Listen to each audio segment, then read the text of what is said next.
Welcome. In this video, I'll show you how to fix Windows 11 or 10 Unmountable Boot Volume. Alright, if you find this video helpful, please leave a like and subscribe to the channel for more such tutorials. Now, first up, if you can open up your Windows computer, we'll just go ahead over to your search bar and type down Startup, and then click on Change Advanced Startup Options. Okay, and then here just click on Restart Now.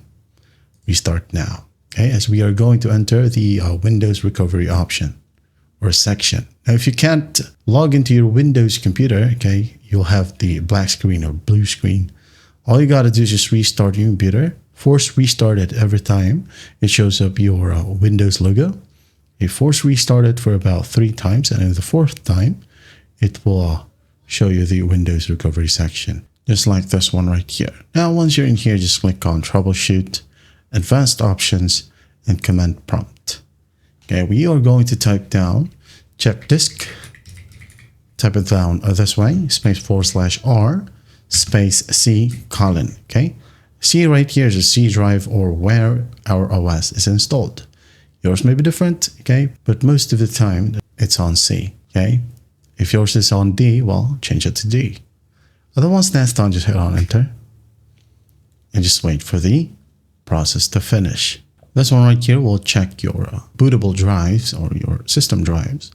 If it's working properly, it will do an index, reparse, and some other functions. Okay, so just basically wait for the process to finish. And once that's done, close Command Prompt, go back Troubleshoot, Advanced, and again open up Command Prompt.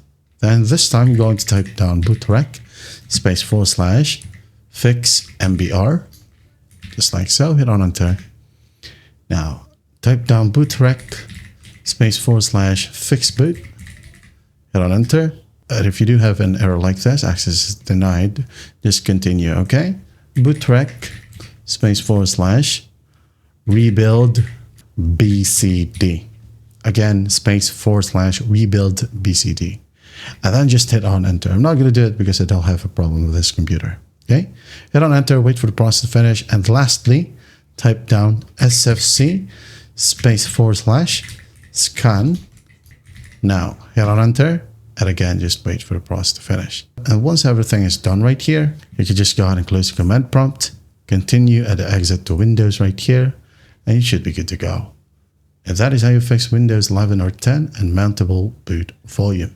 And if all else fails, your drive or one of your drives may have suffered hardware failure. And in such cases, you may need to reinstall Windows or consult a technician for repair. I hope this video helps, and I'll see you in the next one.